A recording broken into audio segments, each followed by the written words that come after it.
tomar asiento, por favor, hermanos. El día de hoy tenemos la tercera parte de un estudio que hemos estado desarrollando, que le hemos denominado Cristo y los tiempos bíblicos. Decimos la tercera parte porque esta es justamente la consecución de una triada que se les conoce como las fiestas de otoño. Entonces hablamos de tres fiestas que en el periodo aproximadamente de octubre a noviembre siempre toman lugar en el pueblo de Israel y que tienen un simbolismo por extensión para la iglesia de Jesucristo y que nosotros tenemos que entenderlo por las razones que estábamos hablando antes. Dios nos manda a ser entendidos en los tiempos. Eso quiere decir que Dios hace cosas en momentos específicos. Las ha hecho, las hace y las hará. Dios siempre trabaja de esa manera. Y uno de los ejemplos más claros que tenemos en la Escritura es la llegada del Hijo de Dios a la tierra, de Jesucristo, cómo Él vino a cumplir la ley y cada una de las cosas que Él hacía, de las más representativas e importantes, las hizo en una santa convocación. Es decir, hubo cosas que Jesús enseñó, aspectos de la vida de Jesús que Él nos mostró, que nosotros podemos ver una relación exacta, uno a uno, con los tiempos bíblicos. Y Jesús no lo hacía así porque le pareció bonito, porque calzaban las cosas, sino porque era justamente Él el cumplimiento de esa verdad en el tiempo específico. Y cada una de las cosas que Jesús hizo y que Él logró para nosotros son una extensión, son una promesa, son una bendición, son realidades que Dios expone para nosotros como sus hijos, como su pueblo. Por esa razón nosotros tenemos que conocerlas, tenemos que entender los tiempos y cómo Dios trabaja, para que entonces usted pueda identificar esos ciclos de Dios, la forma en la cual Dios está trabajando con tu vida y puedas responder en los momentos en los cuales Él lo está pidiendo. Entonces, si vemos en ese diagrama que usted está observando por allí, vemos que hay 7 iconos allí. Usted puede ver que hay 3 al lado izquierdo, hay 1 en el centro y luego hay 3 hacia el lado derecho. Las primeras 3 fiestas se les conoce o están ubicadas en primavera. Se les denomina, por tanto, como las fiestas de la primavera. Y tenemos allí 3 fiestas que son las primeras que ocurrieron cuando Dios sacó al pueblo de Israel. Entonces la primera fiesta que vemos allí es Pascua, cuando Dios saca a Israel de Egipto y seguido de esto Dios les entrega a ellos la palabra, les entrega el Pentateuco y les envía a celebrar la fiesta de los panes sin levadura. Y vemos que después hay una tercera fiesta, que es la de los primeros frutos. Y podemos comenzar a notar cómo cada una de estas fiestas tenía un significado para ellos. Pesach tuvo que ver con la salida de Egipto, cuando Dios los saca. Y para nosotros eso tiene también un significado. Egipto representa el pecado y el mundo. ¿Qué es lo primero que Cristo hace a nosotros cuando Él se manifiesta como el Cordero de Dios y nos saca? ¿De dónde lo hace? Del mundo. Él nos saca de Egipto, nos saca del pecado. Pero después comienza el Señor un proceso de santificación, que lo podemos ver muy plasmado en los panes sin levadura. La levadura es símbolo del pecado. Dios comienza entonces a sacar toda la levadura de nosotros, lo que nos leuda, lo que nos aparta de Él. Y luego vienen los primeros frutos, que tiene que ver con las primicias del Espíritu Santo, cuando Dios comienza a transformar el interior al hombre. Y después de esto vemos que en el centro de ese diagrama está Pentecostés. Y usted probablemente ya va ubicando en su mente y en su memoria cuando Jesús se reúne con los discípulos después de haber resucitado y les dice: no vayan a ningún lado, quédense juntos hasta que de lo alto, ¿qué? Sean investidos de poder.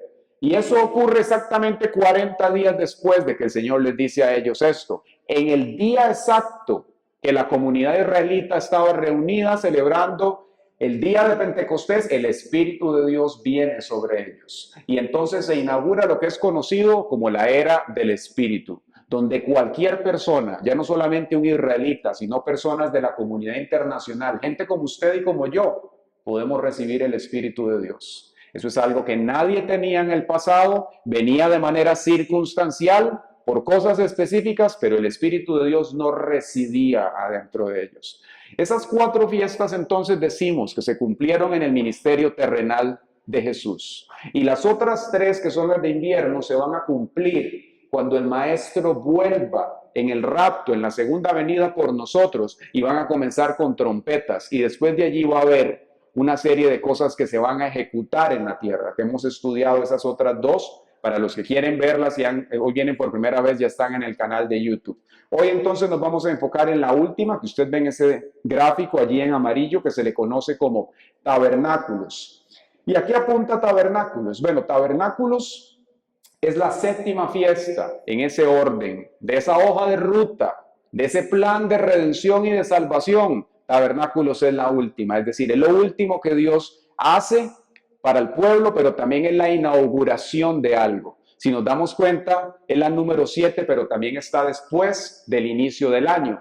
Entonces esto nos apunta a nosotros a ese milenio en el cual después del rapto el Señor va a dar inicio a una serie de cosas con su pueblo. Bíblicamente hablando nos encontramos iniciando año entonces, y esta séptima fiesta viene a nosotros a darnos un panorama de lo que el Señor quiere hacer. Y la fiesta como tal tiene para nosotros una serie de significados y de mensajes muy importantes. Es la número 7, decimos, y se le conoce también como la fiesta de las cabañas, la celebración de los tabernáculos. Tiene una característica y es que es la más alegre de todas. Si recordamos lo que estuvimos viendo hace 10 días, era todo lo contrario, era la más solemne y tenían que hasta, dice la palabra, afligir sus almas por medio del ayuno, en el día de la expiación. Esta es el extremo opuesto. Si aquí estaban en aflicción de su alma, en esta era un mandamiento alegrarse. Y ya vamos a ver por qué era un mandamiento alegrarse, más hacia el final.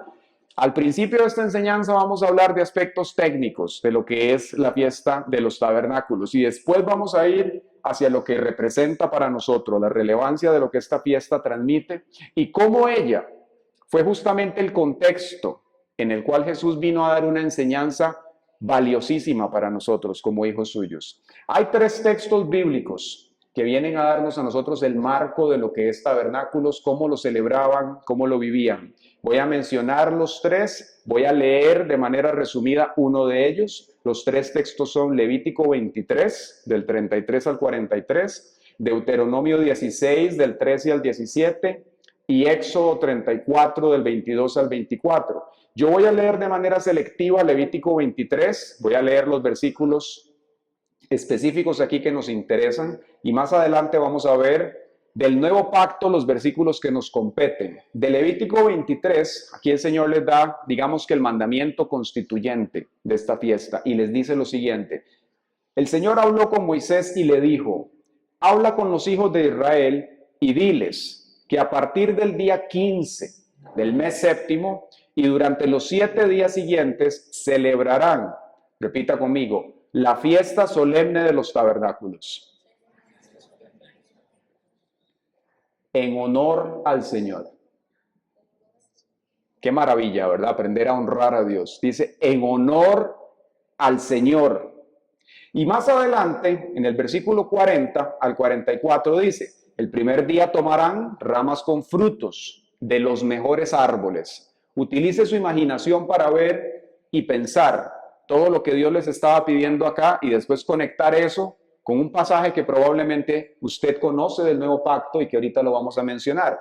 Dice, van a tomar ramas con los mejores frutos de los árboles. Es decir, ramas de palmeras, de árboles frondosos, de sauces de los arroyos, y durante 7 días harán fiesta en mi presencia. Figúrese entonces a los israelitas yendo a buscar de los árboles más frondosos, de los más lindos que habían, ramas, tomándolas. Y durante 7 días ellos iban a celebrar. Y ya vamos a ver cómo tenían que hacerlo. Dice, durante 7 días harán fiesta en mi presencia. Esta fiesta de 7 días en mi honor la deben celebrar cada año. Es un estatuto perpetuo para todos sus descendientes y la celebrarán en el mes séptimo. Durante 7 días todos ustedes, los que hayan nacido en Israel, vivirán en tabernáculos. Así sabrán los descendientes de ustedes que cuando yo saqué de Egipto a los hijos de Israel, los hice habitar en tabernáculos. Yo soy el Señor su Dios. Así habló Moisés con los hijos de Israel de las fiestas solemnes del Señor. Y ese versículo justamente finaliza Todo el capítulo en el cual el Señor le había hablado al pueblo de Israel a través de Moisés, dándoles las instrucciones de cómo ellos tenían que guardar estas fiestas. Esta que está cerrando entonces de Pentecostés es una de 3 fiestas que se conocen como fiestas de peregrinación. Es decir, a todos los hombres de Israel había 3 momentos en el año en los cuales Dios les convocaba para que se desplazaran desde donde estuvieran y fuesen hasta Israel. Y esta es una de ellas. Las otras 2 era Pascua, Pentecostés, es decir, el inicio, el medio y el final. En esas 3 no había excusa. No importaba el negocio, no importaba lo que estuviera pasando. Todos tenían que desplazarse hacia Israel en honor al Señor para observar lo que Dios iba a hacer y para prestar atención. Era un momento en el cual la gente, Dios les daba instrucciones para que ellos llevaran sus ofrendas, sus diezmos, entonces la gente se preparaba, había toda una escuela, un preparativo para que ellos fuesen a ese lugar. Se le conoce entonces a tabernáculos también, decíamos como la fiesta de la cabaña y de las tiendas, porque Dios les mandaba a ellos, aún a los que estaban en Israel y a los que venían de afuera, que durante esos 7 días no podían quedarse en posadas ni en casas, tenían que construir literalmente una cabaña, una tienda con madera y tenían que colocarle ciertas ramas encima y tenían que habitar allí. Es decir, durante esos 7 días ellos tenían que vivir en ese lugar. Hubo un momento entonces, digamos que en el tabernáculo histórico, que vamos a hablar un poquito más adelante, en el cual Israel vivió así, vivió en cabañas por 40 años. Pero cuando esa generación pasó y ya ellos entraron en la tierra prometida, Dios no quería que a ellos se les fuese de la memoria lo que esa experiencia significó. Dios no quería que eso se diluyera.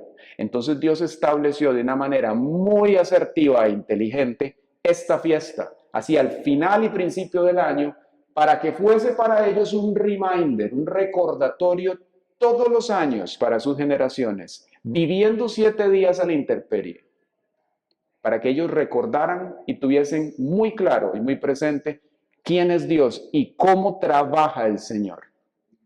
Vuelve a ver el que está al lado y dígale, Dios tiene una forma de trabajar. O dígaselo usted si está solo. Dios tiene sus medios y su forma de trabajar. Amén.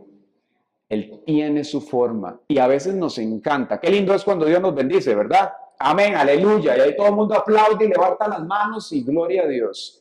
Pero cuando es tiempo del Señor, como nos hablaba antes Federico, de venir a pulir el carácter de sus hijos, de enseñarnos, de decirnos, mira, eso como que no te conviene.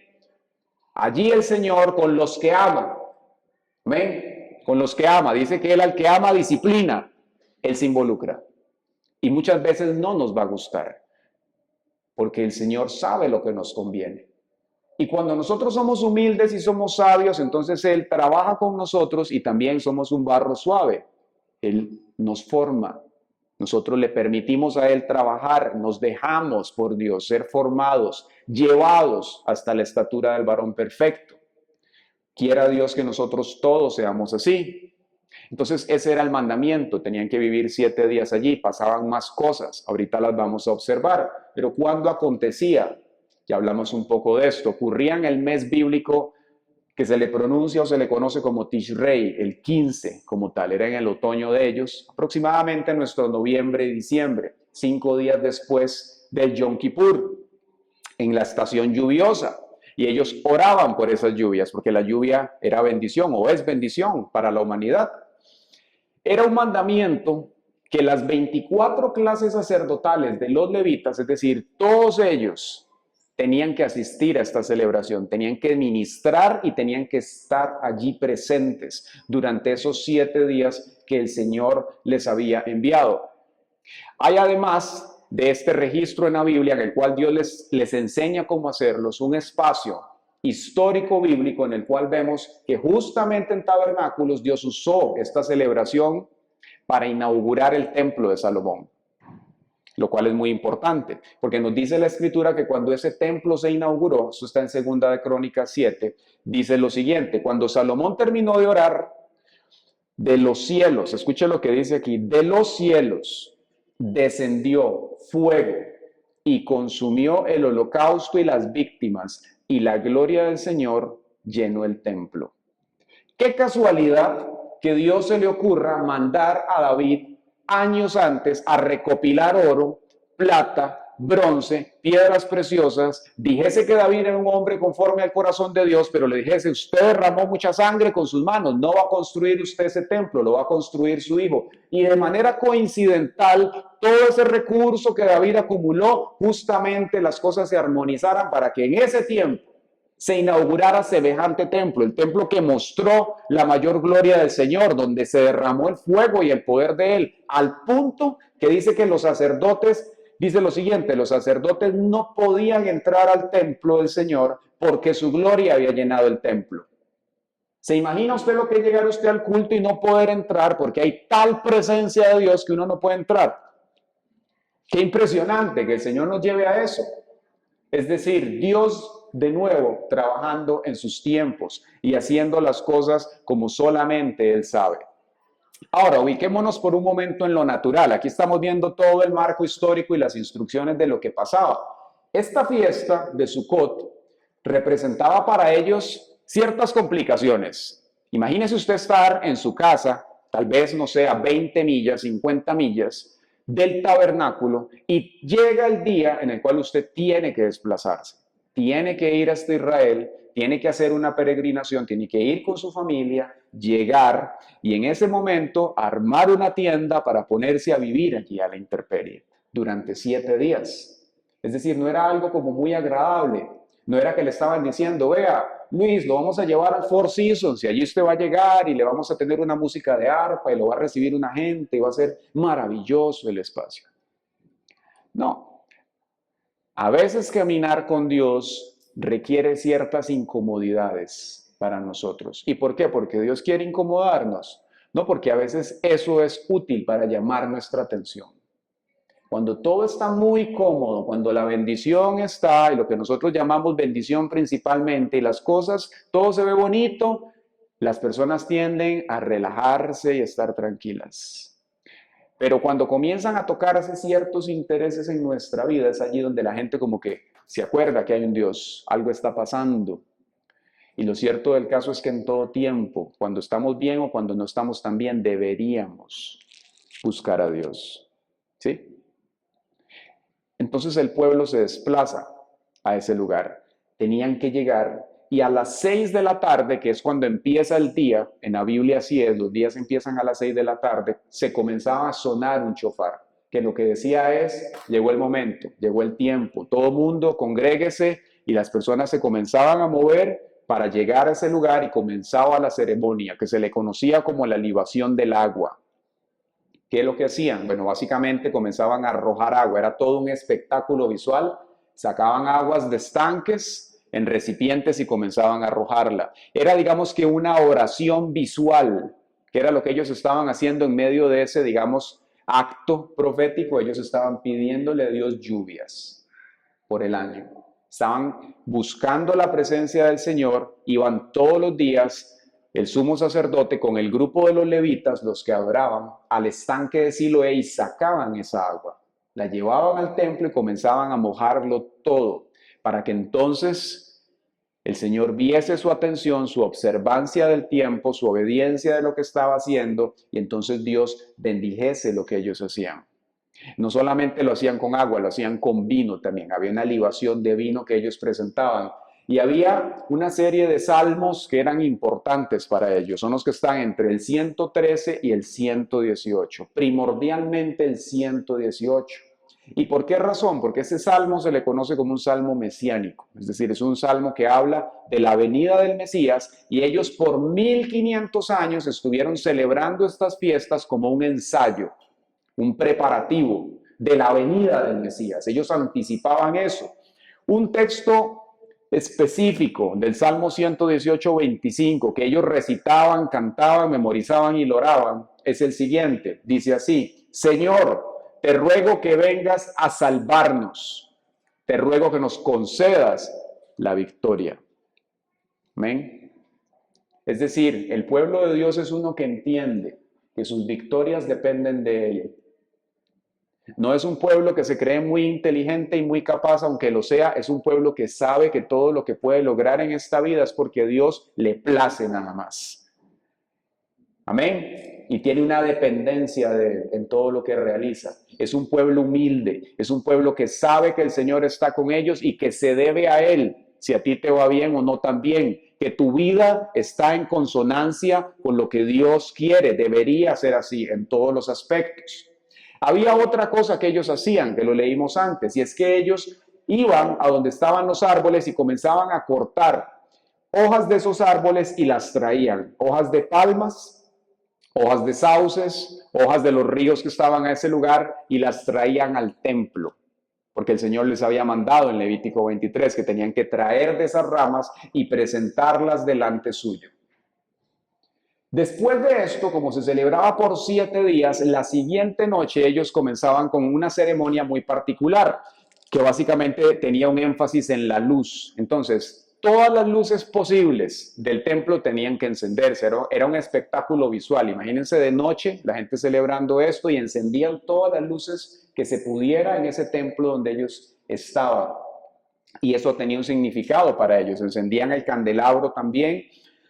Y a partir de esto hacían danzas, se presentaban delante del Señor y cada noche cantaban un salmo en específico. Y había una en particular que se le conoce como el Gran Hosana o el Hoshana Rabá. Ese Hosana era como la canción lema, lo que ellos iban a cantar durante esas noches, que tiene que ver con esa salvación del Señor. Y la tradición judía lo que decía es que esa noche Dios decidiría si iba a enviar bendición durante el año para el pueblo, a partir de cómo ellos habían caminado en los 10 días entre el día de la expiación y ese último día. Dios daba como decir, va a ser un año de bendición para esta gente o lo contrario.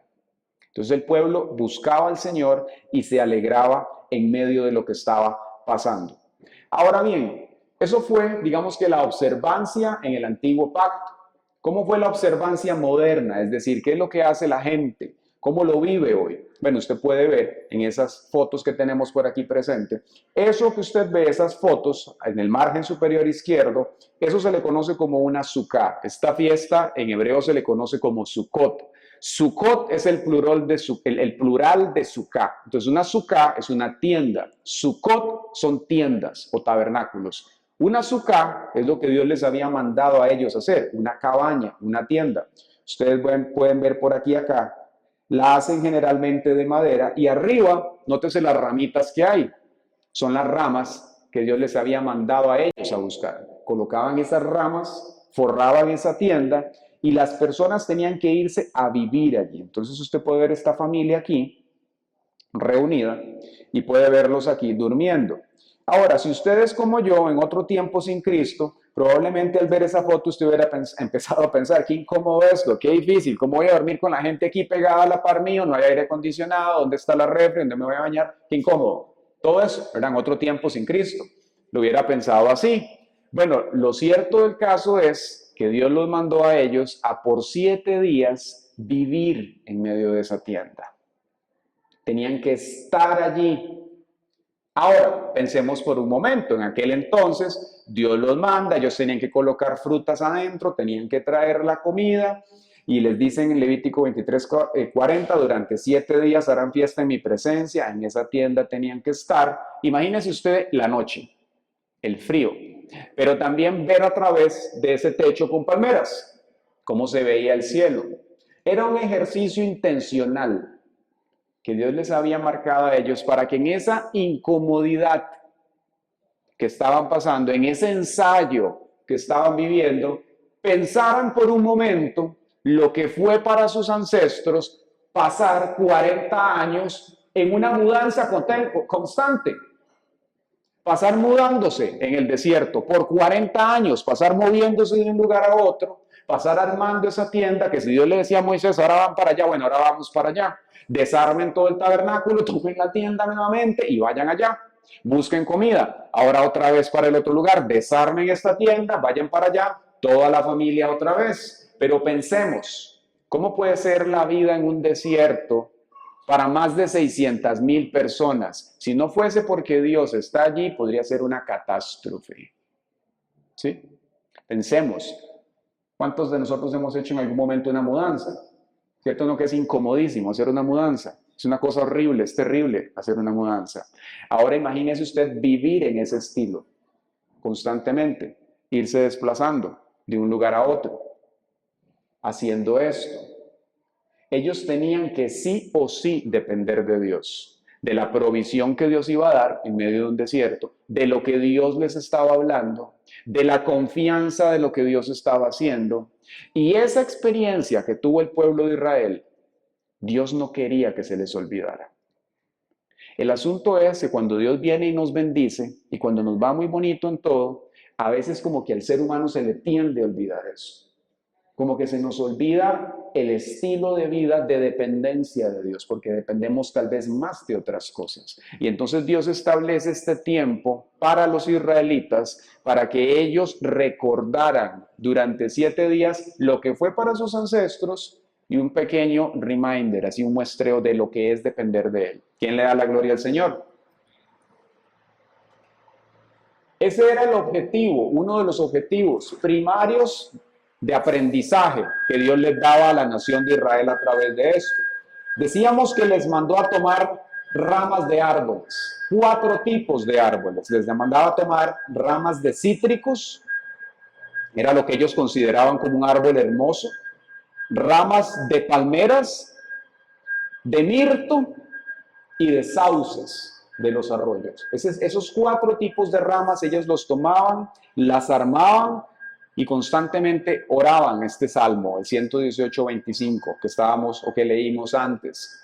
En el tiempo de la sinagoga, ya años después, pues ellos lo que hacían era adornarla, presentar esto para que la gente pudiese verlo, presentar los 4 tipos de ramas armadas, consolidadas, que ellos pudiesen verlas. Había toda una enseñanza alrededor de esto y había un objetivo con esta tradición que decíamos. Esto está en Deuteronomio 31. Nótese qué interesante, del 10 al 13, lo que Dios les mandaba a ellos a través de esto, para preservar esta tradición. Dice, luego Moisés les dio la siguiente orden.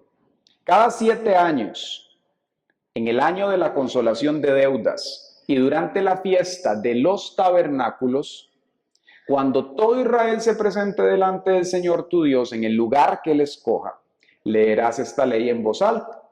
Pasemos ahora al versículo 13.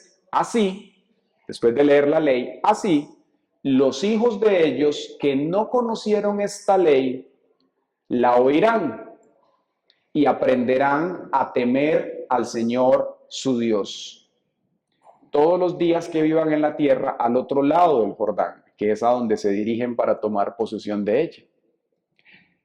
Es decir, Dios sabía que la generación que había vivido en carne propia el tabernáculo, esos 40 años en el desierto, que no era la misma que estaba entrando en el Jordán, iba a ser propensa a que se le olvidara esa enseñanza de la dependencia de Dios. Entonces Él les mandaba a ellos en la fiesta de los tabernáculos a que a sus hijos les leyeran la ley, para que ellos la tuvieran aquí muy presente y sus padres les contaran sus historias, porque ellos eran los que iban a entrar allí a conquistar. Y entonces esta generación pudiese tener, por llamarlo de alguna manera, una herencia de la experiencia de lo que esa generación había conquistado y pudiesen ellos ir más allá. Por eso es muy importante que nosotros como padres enseñemos a nuestros hijos y les hablemos de nuestras victorias en el Señor, lo que Dios ha hecho, cómo Dios nos ha enseñado, las cosas que nos equivocamos, para que ellos también puedan entender y ver que cada uno tiene que correr su carrera en Cristo y poder avanzar en la dirección de lo que el Señor tenía para ellos. Ahora bien, muy lindo todo eso, pastor. Qué lindas las ramas, qué lindo los tabernáculos. ¿Cuál era la importancia así medular que esto tenía? Ya hemos comentado una parte de ello. Básicamente esta era una actividad que tenía el propósito de estimular el pensamiento de los hijos de Dios. No es lo mismo que yo lea algo a que a mí me manden a construir algo y meterme allí y vivir allí durante 7 días. Eso va a provocar en mí el pensamiento, me va a hacer meditar en las cosas. Entonces Dios de una manera intencional los ubica a ellos allí. Y había 4 cosas claves que ellos tenían que hacer. Era recordar, reunirse, agradecer y alegrarse. 4 cosas que pasaban durante esos 7 días mientras ellos estaban allí. Era un tiempo de recordar. ¿Recordar qué? Bueno, recordar esa experiencia, ese peregrinaje de Israel en el desierto. ¿Cómo fue? ¿Cómo fue que en un lugar que no había alimento, nosotros teníamos? ¿Cómo fue que Dios sacó agua de la roca? ¿Cómo fue que Dios abrió sendas donde no lo hay? ¿Cómo es que cuando esta persona estaba enferma y los médicos la habían desahuciado, Dios la sana? ¿Cómo es que cuando yo no podía hacer tal cosa, Dios intervino? Esa experiencia tenía el propósito para ellos, les había dicho el Señor en Levítico 23, de recordar que Él los hizo habitar en cabañas por 40 años. Nótese el peso y el valor que Dios le da a nuestras experiencias de vida. Si el cristianismo simplemente fuera moralismo y pórtese bien, esto no estaría aquí plasmado. Pero a Dios le importa mucho por dónde estás caminando, el trayecto que llevas. Él lo tiene aquí presente, a Él no se le pasa nada en alto. Él sabe lo que estás viviendo. Y Él quiere que de cada una de tus experiencias tú aprendas, para que entonces puedas avanzar en el camino que Dios tiene y puedas enseñarle a tus hijos también y no te quedes en lo que otras generaciones se han quedado.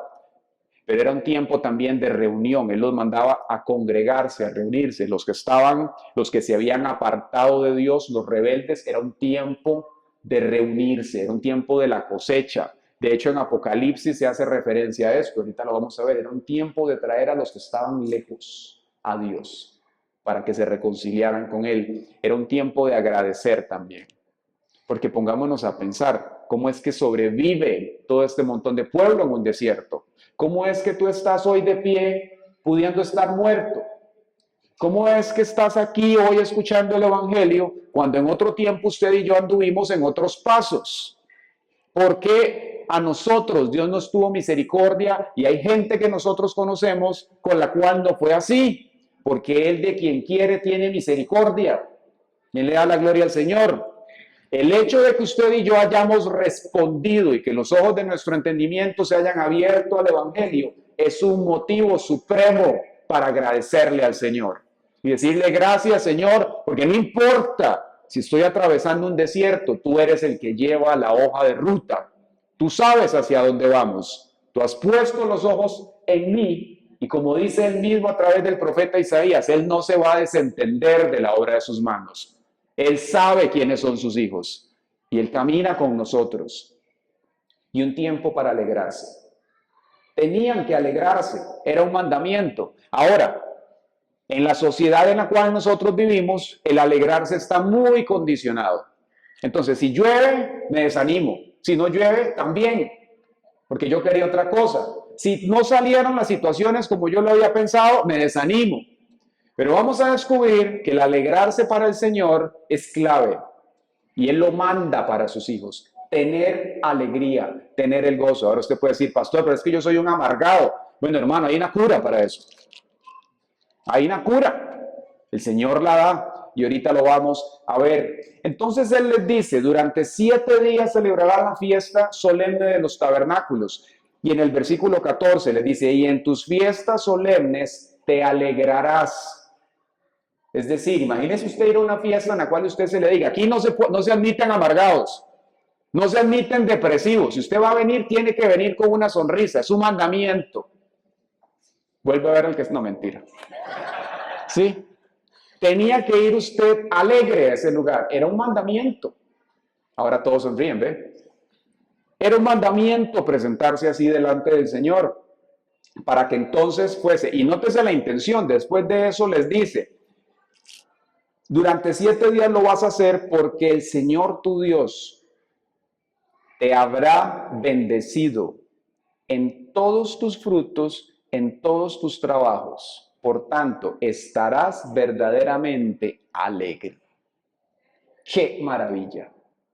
Un Dios que se involucra así con su pueblo, pero un Dios que requiere que su pueblo esté así integrado con Él también. Porque Él te quiere bendecir. En todo, en todos tus trabajos, en todos tus frutos, en todo. Dios no es miserable, Él te quiere bendecir, pero Él quiere que tú también estés atento. Eso es ser iglesia. Ser iglesia es yo estar inserto en el cuerpo de Cristo, conectado, entendiendo el dolor de mi hermano, conociendo a las personas. No es algo que yo hago de vez en cuando, como que voy al cine y me voy y no conozco a nadie. No, yo estoy inserto en el cuerpo de Cristo, entiendo la misión de la iglesia, sé para dónde voy, para dónde va y contribuyo con ella. Así es como camina el pueblo del Señor, entendido en los tiempos del Señor, sabe para dónde se dirigen las cosas. Habiendo dicho lo anterior, sabemos entonces que hay una relación de Cristo con esto. Lo mencionamos antes. Y uno de los pasajes primordiales en los cuales Jesús enseñó y que trajo verdades para la iglesia muy valiosas están en el Evangelio de Juan, en los capítulos 7 y al 8. Pero aquí vamos a ver primero el cumplimiento histórico de tabernáculos en Jesús y después vamos a ver la aplicación de esto para nosotros. Entonces, en Juan 7, en el versículo 37 al 38, Jesús mismo llega a la celebración de tabernáculos e interrumpe las cosas. Nótese lo que pasa. Dice, en el último y gran día de la fiesta, Jesús se puso en pie y alzó la voz. Ahora imagínese usted el escenario, el templo, los sacerdotes, las luces, el agua y la linearidad que llevaba la ceremonia, y que de un momento a otro se pare un tipo por allí y alce la voz.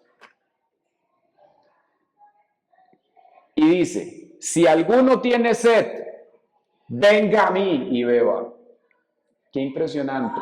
Imagínense el sumo sacerdote y los sacerdotes con los recipientes con agua, mojando las piedras y todo aquello, y viene Jesús a decir, si alguien tiene sed aquí, venga a mí y beba. Qué manera. Por eso dice que después buscaban matarlo los fariseos. Y el 38, el que cree en mí, como dice la Escritura, de su interior correrán ríos de agua viva. Es decir, ese tarro está obsoleto. Ese recipiente que usted está usando para botar agua hace mucho tiempo dejó de funcionar. Ahora usted tiene al frente suyo la actualización del sistema. Se llama Cristo. Y no va a ser que el agua venga de afuera, el agua va a brotar, pero es de adentro. Brota del Espíritu de Dios. Así que cualquier sed que usted y yo tengamos, ¿sed de qué, pastor? Sed de aprobación del mundo, sed de vicios, sed de todo lo que te ofrece la sociedad, de los placeres que ofrece, sed de cualquiera de esas cosas, nada de eso usted verdaderamente lo va a saciar. Nada. La sed que nosotros tenemos como personas, el único que la puede saciar es el Espíritu de Dios cuando está dentro suyo. Usted puede pasar y usted puede ser la persona más exitosa que usted crea que sea, puede dormir con todo el mundo si quiere, y eso nunca le va a llenar a usted. El único que te llena es Cristo. Y eso es algo que tienes que entender. Para que entonces dejes de andar por allí y te ubiques donde tienes que estar y permitas que el Espíritu de Dios comience a brotar adentro tuyo. Y entonces Él venga a saciar sus sequedales, su aridez, todo lo que el pecado ha erosionado en su vida, Dios lo pueda llenar. Y entonces usted pueda sonreír, no como un acto social, sino porque a usted le brota de adentro, que el Espíritu Santo está en usted. ¿Quién dice amén? ¿Quién quiere eso? Entonces, ¿qué es lo que Él les estaba diciendo en ese momento? Que todo lo que ellos estaban haciendo con esos tarros, pidiéndole a Dios agua, Él era la respuesta de sus oraciones, básicamente. Lo que habían orado y hecho por años, tenían la respuesta al frente corpórea en la persona de Cristo Jesús. Pero ¿qué más enseñó Jesús en tabernáculos? ¿Qué hizo Él? Nótese en Juan 8, del 1 al 2 lo que hace. Dice, y Jesús se fue al monte de los olivos. Por la mañana volvió al templo y todo el pueblo se le acercó y Él se sentó y les enseñaba. La pregunta es, ¿qué enseñaba Jesús en tabernáculos? Él enseñaba la relación de esa fiesta con su persona. Y les enseñó también el vínculo entre la luz de todo ese templo que estaba iluminado con Él, como Él era ahora esa luz. En Juan 8:12 les dice, yo soy la luz del mundo. El que me sigue no andará en tinieblas, sino que tendrá la luz de la vida. Qué impresionante. Ese tabernáculo todo lleno de luces, de luminarias, y la gente allí en medio de esa oscuridad, eso era lo único que brillaba. Y Él les decía que Él era la luz de los hombres. No necesitaban antorchas, no necesitaban un templo. Venía la respuesta del cielo para nuestras penumbras, para nuestra oscuridad en la persona de Cristo Jesús. Les enseñó también la correspondencia entre tabernáculos con el Espíritu Santo, es decir, la relación que había de esa fiesta con el Espíritu de Dios. En Juan 7:37 les dice, el que cree en mí de su interior correrán ríos de agua viva, como dice la Escritura. Y dice el 39, Jesús se refería al Espíritu que recibirían los que creyeran en Él. El Espíritu aún no había venido, porque Jesús aún no había sido glorificado. Es decir, Jesús estaba en ese momento en la fiesta y les estaba diciendo, un día de estos, espérese para que vea, un día de estos, ustedes van a recibir el Espíritu Santo. Claro, para esa generación era como un poco extraño. Nosotros hoy tenemos que celebrarlo y agradecerlo. Pero en ese momento Jesús estaba anunciando que venía esa época, esa era en la cual el Espíritu de Dios iba a estar en nosotros. Y les enseñó también, podemos ver aquí cómo Él conocía el tiempo. Jesús no vino a enseñar por enseñar lo que enseñó ese día. Estaba enseñando algo justamente en el tiempo exacto. Dice Juan 7, el versículo 2, dice, cuando estaba cerca la fiesta de los judíos, la de los tabernáculos, sus hermanos le dijeron, sal de aquí y vete a Judea, para que también tus discípulos vean las obras que haces. Porque ninguno que procura darse a conocer hace algo en secreto. Ya que haces estas cosas, manifiéstate al mundo. Y es que ni siquiera sus hermanos creían en Él. Qué impresionante. Entonces Jesús les dijo, para mí el momento aún no ha llegado. Para ustedes cualquier momento siempre es bueno. ¡Wow! ¡Qué manera Jesús! Pero podemos ver aquí cómo Él tenía un momento para hacer las cosas. Un momento adecuado, un momento bueno. Y así tenemos que ser nosotros. Entonces pensemos ahora en lo que hablábamos al inicio, aquel momento en el cual Jesús viene ingresando a Jerusalén y dice que viene en un burrito. Usted ha leído eso. Y dice que las personas comienzan a levantar, ¿qué? Ramas de palmeras. ¿Y qué le decían? Hosana, Hosana, bendito el que viene en el nombre del Señor. ¿Qué significaba Hosana? ¿Qué estaban diciendo? Sálvanos ahora.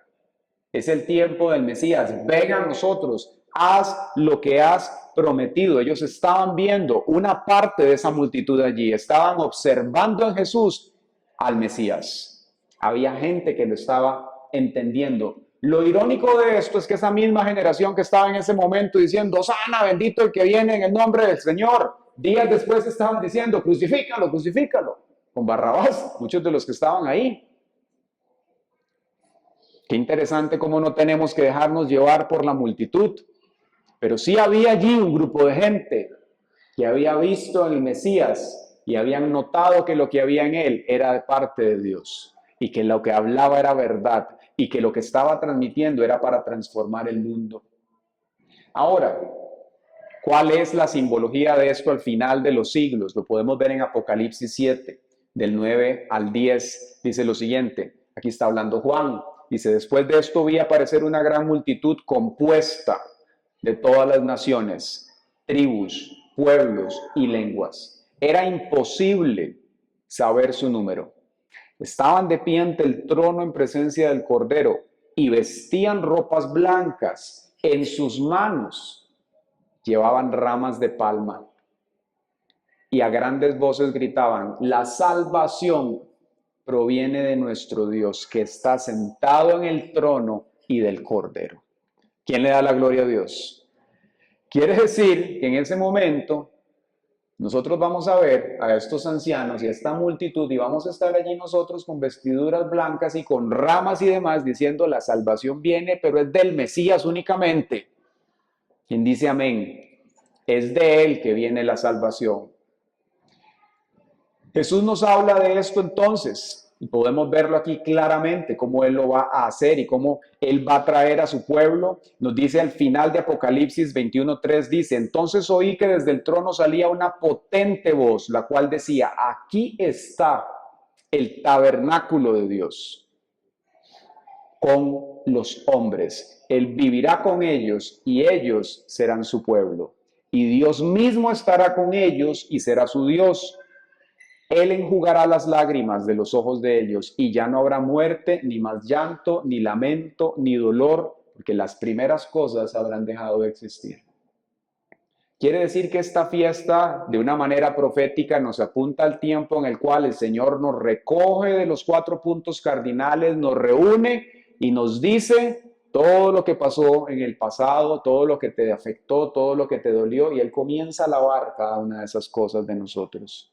Es un tiempo de restauración, es un tiempo de ver al Mesías venir ante nosotros. ¿Se imaginan lo que estamos hablando? Que el Maestro venga a habitar con nosotros en su tabernáculo. Bendito sea el Señor. Ahora bien, probablemente usted se esté preguntando aquí, bueno, pastor, ¿y cómo aplica esto a nosotros? En un sentido, el entendimiento de lo que estamos viendo aquí, pero también hay una relación directa de tabernáculos para con nosotros hoy. Nótese lo que el Señor les dice, esto está en Deuteronomio 8. Voy a leerlo, después vamos a hacer los énfasis pertinentes para nosotros. Les dice lo siguiente en el versículo 2 del capítulo 8. Hay ciertos verbos aquí claves. Les dice, te acordarás de todo el camino en el desierto, por donde el Señor tu Dios te ha traído estos 40 años, para afligirte y ponerte a prueba, y para saber lo que había en tu corazón, y si habrías de cumplir o no con sus mandamientos. El Señor te afligió y te hizo sentir hambre, pero te sustentó con maná, comida que ni tus padres habían conocido, para hacerte saber que no solo de pan vive el hombre, sino que vive de todo lo que sale de la boca del Señor. En estos 40 años, la ropa que llevabas puesta nunca se envejeció, ni se te han hinchado los pies. Reconoce en tu corazón que el Señor tu Dios te castiga del mismo modo que un hombre castiga a su hijo. Así que cumple los mandamientos del Señor tu Dios y ve por sus caminos y témele. Ve qué impresionante. Entonces, usted se puede preguntar como pastor, recordar y alegrarse en el desierto. ¿Por qué? Usted no sabe lo que yo estoy viviendo. Usted no sabe la angustia de esta situación que yo estoy atravesando. Esto ha sido un desierto, pero de clavos. Ha sido lo peor que he pasado. ¿Cómo me voy a alegrar yo? ¿Alguno ha tomado esa posición alguna vez? Que yo confieso, yo sí. Ha habido momentos en mi vida en los cuales yo he tenido en el pasado sin Cristo esa situación. No, que he cansado de alegrarse, que he cansado del gozo. ¿Cómo que el Espíritu Santo da eso? ¿Cómo hago? En sus fuerzas no va a poder. En la carne menos. ¿De qué me voy a alegrar con esto que estoy viviendo? ¿Por qué me voy a alegrar en este desierto? Yo quiero decirle hoy, de parte del Señor, que hay propósito en el desierto. Hay propósito. Él les dice lo siguiente ahí, te acordarás de todo el camino en el desierto. Él te sustentó con maná para hacerte saber que no solo de pan vive el hombre. Reconoce en tu corazón que Dios te castiga. La pregunta entonces no es por qué, es para qué te hace Dios pasar por el desierto. ¿Sí? ¿Para qué nos lleva Dios allí? Bueno, Dios no los llevó a ellos a la tierra prometida de una vez. Recordemos que cuando ellos estaban allí, era un paso intermedio para entrar en la bendición que Dios les había dado. Ese desierto no era simplemente un lugar feo por donde asustan que pasar. Ese desierto era una escuela que sí o sí había que atravesar. Y los que no pasaron la prueba se quedaron allí. Ese desierto tenía el propósito, Dios lo consideró apropiado, de pasarlos por allí para ponerlos a prueba, para mostrarles lo que había en sus corazones, no porque Dios no lo supiera, sino para que ellos lo notaran. ¿Qué es lo que provocan los desiertos cuando nosotros estamos allí? Usted comienza a ver que ese calor comienza a hacer emerger cositas de nosotros, de nuestro corazón, comienzan a salir cosas, comienza a salir la incredulidad, la duda, la queja. El enemigo se asoma con sus tentaciones y entonces su carne se le quiere mover y usted quiere ver si responde a lo que el diablo le ofrece o espera en fe a lo que Dios le va a traer. Todo eso y más comienza a pasar mientras usted y yo estamos en el desierto. Dios te lleva allí para ponerte a prueba, pero también Dios lo permite para entrenarnos, para enseñarnos que no se trata solamente de nuestras necesidades y deseos, sino de lo que Él por su Espíritu nos quiere enseñar. ¿Quién le da la gloria a Dios? Y mientras eso ocurre, Dios te sostiene en el desierto. Usted puede decir, no, es que aquí me voy a morir. Un día esto voy a amanecer y voy a quedar aquí tostado. ¿Cuándo voy a poder salir de esto, Dios? Qué cansado. Dice la palabra que no se les gastó el calzado, ni se les hinchó el pie por 40 años. ¿Qué calidad de zapato hubiera dicho yo? 40 años y no se les gastó el calzado. ¿Por qué? Porque Dios te va a sostener en el desierto el tiempo que considere apropiado para que usted sea formado mientras está pasando por allí. Y Él te va a dar todo lo que necesitas. Él va a estar allí contigo y te va a mostrar su bondad, te va a mostrar quién es Él. Entonces es el momento en el cual Dios los mandaba a ellos a reconocer que Dios estaba con ellos, aunque no les gustara el contexto. Porque qué bonito que es cuando Dios nos bendice y nos da todo, y ahí nosotros sí decimos, amén, aleluya, gloria a Dios, y hasta agarra usted la pandereta y da 7 vueltas, ¿verdad? Y habla en lenguas y de todo, hasta nuevas lenguas le salen. Pero cuando estamos en el desierto y cuando estamos atravesando esas vueltillas que hay que dar por ahí, Dios te está enseñando a sostenerte con ese maná que viene cuando Dios quiere, pero llega cuando llega. No es sencillo, pero es lo que necesitas para aprender a confiar en Él, para aprender a depender de Él, para que cuando entres a la tierra prometida, Dios haya pero arrancado de tu corazón los ídolos. Y entonces nada de lo que hay allí te deslumbre. Usted pueda ir en la dirección de lo que Dios tiene. Entonces allí el Señor los lleva a ellos en medio de esos tabernáculos a darles este mandamiento: alegrarse. Alegrarse en el desierto. Es totalmente paradójico para el humano alegrarse en un desierto. Pero vea que no les está dando una sugerencia, es un mandamiento. Quiere decir que alegrarse es más que una emoción. Usted decide estar alegre. Ay, pero es que no tengo el Maserati todavía, pastor. No importa, hermano. Su felicidad no puede estar condicionada a algo externo. Su gozo no puede ser circunstancial. Usted es feliz porque es Dios el que está con usted. Punto, aparte, y cambia de libro. Así es como se pasa esa prueba y tienes que aprenderlo. Tienes que aprenderlo para que entonces puedas cruzar a ese otro lado al cual el Señor te va a llevar. Tienes que alegrarte en lo que estás pasando, tienes que alegrarte en esa prueba, porque Él te está formando. Si tu actitud no es la correcta en medio de eso, tienes que prestar atención para que entonces Dios pueda arrancar de tu corazón lo que está allí en medio. Esas tiendas eran temporales. Para Israel se suponía que fuese 11 días llegar allí, pero por su rebelión se fue extendiendo el asunto. Y se extendió y tenían que ir saliendo las generaciones incrédulas y rebeldes, tenían que ir siendo quitadas para que entonces llegaran los que eran como Josué y como Caleb. Esos eran los que iban a entrar únicamente al lugar al cual Dios había dicho, los que le creen a Él y lo que Dios está haciendo. ¿Quién dice amén? Entonces, Dios nos entrena para confiar más en Él.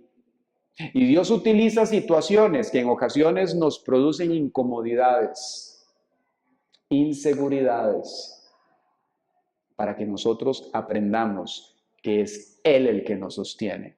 Y que si Dios marcó una hoja de ruta con tu vida y Dios tiene un plan, Él no tiene amnesia. Él sabe en dónde estás y lo que está haciendo contigo, y lo que a ti te corresponde es creerle a Él, avanzar valiente yendo al frente con lo que el Señor ha dicho para tu vida. Y no permitir que las pruebas del enemigo, los dardos del enemigo, perdón, vengan a distraerte de lo que el Señor ha hablado. Les dice, estarás verdaderamente alegre. Tienes que cambiarlo. ¿Cómo voy a hacer para cambiar esa actitud? Bueno, hay una clave en esto, dentro de esta fiesta. Es el agradecimiento, la gratitud. Cuando usted comienza a tener gratitud y a darle gracias a Dios por lo que tienes, a observar lo que está alrededor tuyo, entonces se vuelve más fácil alegrarte. Porque muchas veces vivimos con esta actitud de que logramos algo y no soy feliz hasta que tenga lo siguiente. Y entonces pasas constantemente amargado, insatisfecho, como si no fuese suficiente Dios para tu vida. Tenemos que aprender a alegrarnos en lo que tenemos hoy, en lo que Dios está haciendo. Sea lindo o no tan lindo, tienes que aprender a alegrarte, a cambiar tu actitud, agradecerle a Dios por su fidelidad. La gratitud produce alegría. Y la otra clave para poder alegrarnos nosotros de este lado de la cruz en Cristo es siendo llenos del Espíritu Santo. Cuando el Espíritu de Dios está en nosotros, eso produce alegría. Jesús les dijo a ellos ahí, si alguno tiene sed, venga a mí. Y de su interior, dice, correrán ríos de agua viva. Y nos dice el apóstol, pero el fruto del Espíritu es amor, gozo, paz, templanza, mansedumbre, bondad, benignidad. Esa alegría que Dios les pidió a ellos allí, para nosotros aquí, después de la obra de Cristo, a través del Espíritu Santo, es una realidad, es una realización a la cual podemos llegar y tenemos que pedírselo a Dios. Pastor, yo no sé si tengo el Espíritu Santo, pídase. Jesús les dijo a ellos, si ustedes que son malos saben dar cosas buenas a sus hijos, ¿cuánto más el Padre Celestial dará el Espíritu Santo a quienes se lo pidan? ¿Quién dice amén? El asunto es que para ser lleno del Espíritu de Dios, no puedes estar lleno de dos cosas. O estás lleno de Dios o estás lleno de cualquier otra situación. Asimismo, un vaso vacío tiene oxígeno. Para que reciba agua, tiene que salir el oxígeno. Y nosotros también. Si queremos ser llenos del Espíritu Santo, le pido al grupo de alabanza que pase, por favor. Si nosotros queremos ser llenos del Espíritu de Dios, tenemos que vaciarnos de nosotros mismos. Y también de todo lo que el mundo y la sociedad nos ha metido.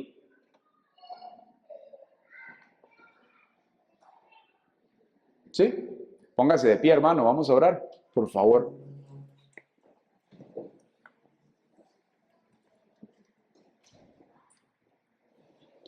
¿Cómo así? Que lo que el mundo y la sociedad ha puesto, ¿sí?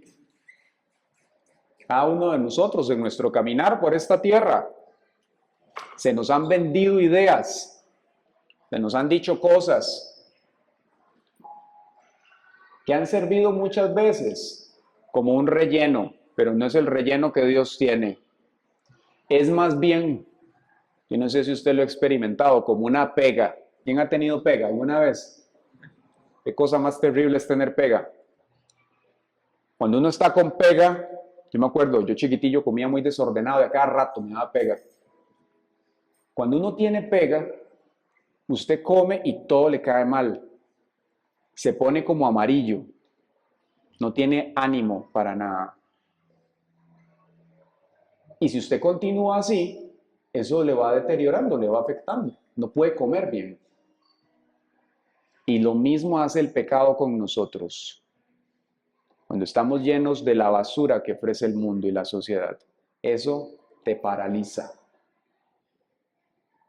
Y necesitas de parte del Señor que Él venga a hacer ese proceso en nosotros, para que entonces, a través de esa limpieza,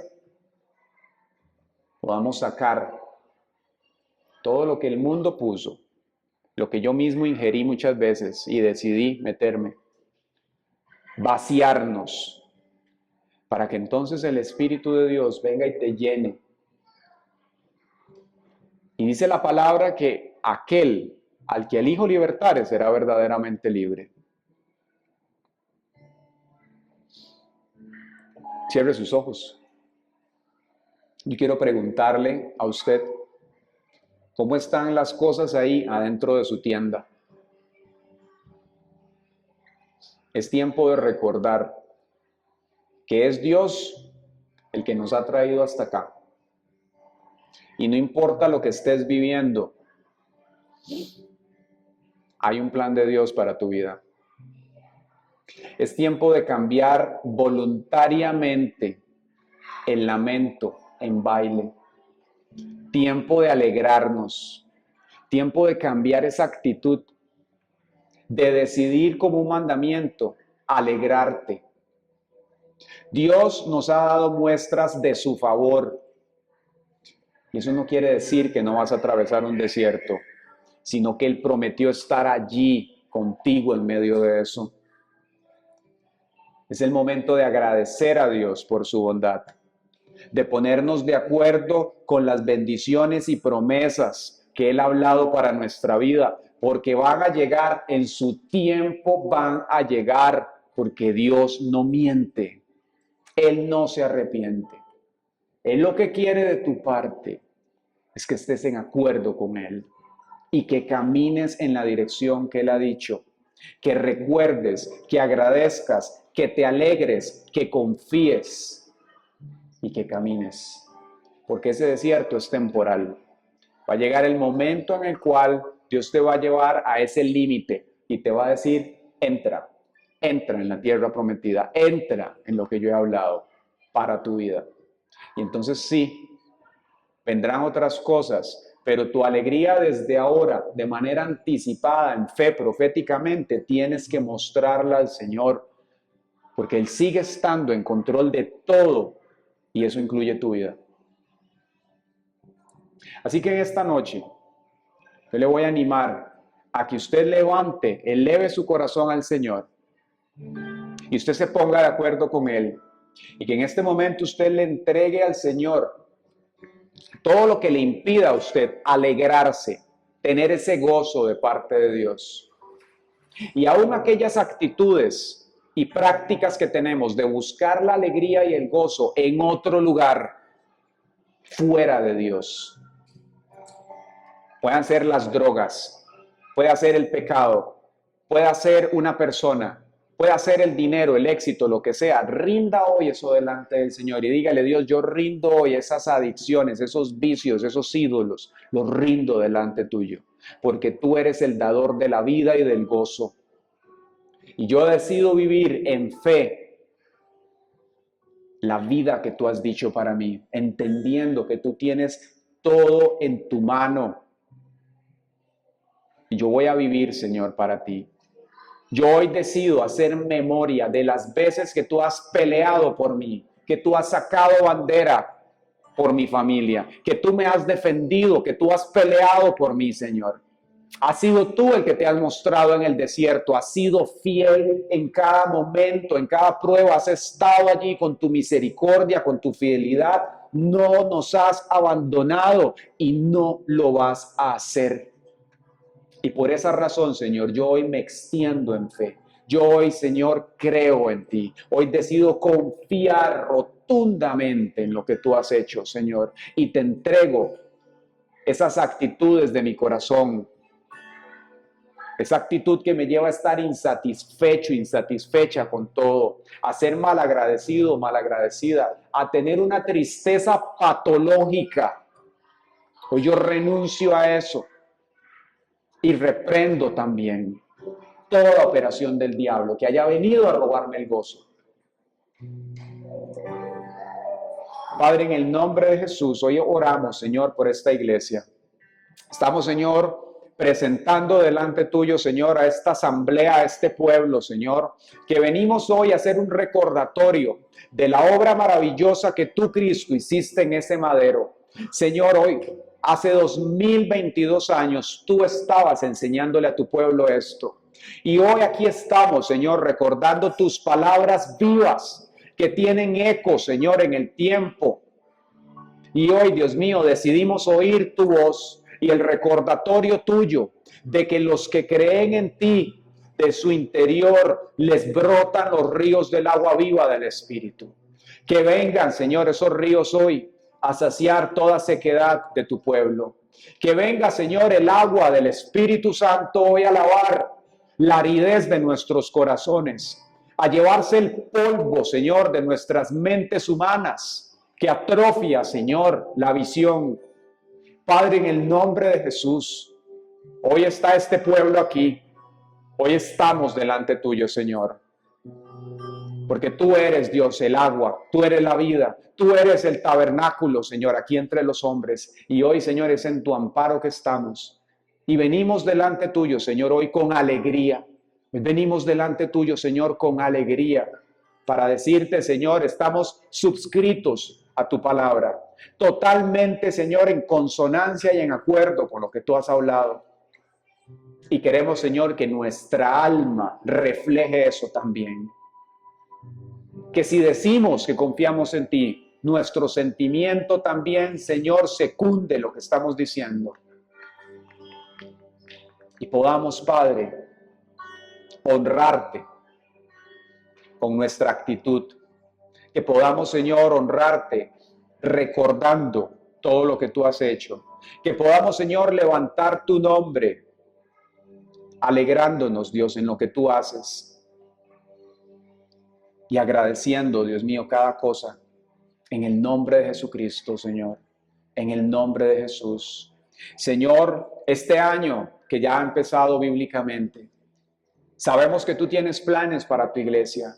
Y hoy queremos pedirte, Dios, que cada uno de los que estemos aquí, tú establezcas tus tiempos en nosotros, Señor.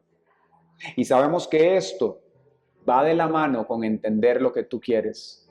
Por esa razón hoy queremos orar, Señor, y pedir, Señor, por este pueblo, para que tú, Señor, sincronices nuestros corazones contigo y tú hagas lo que tengas que hacer en nuestros corazones hoy, para que podamos ir en la dirección que tú quieres, Señor. En el nombre de Jesús.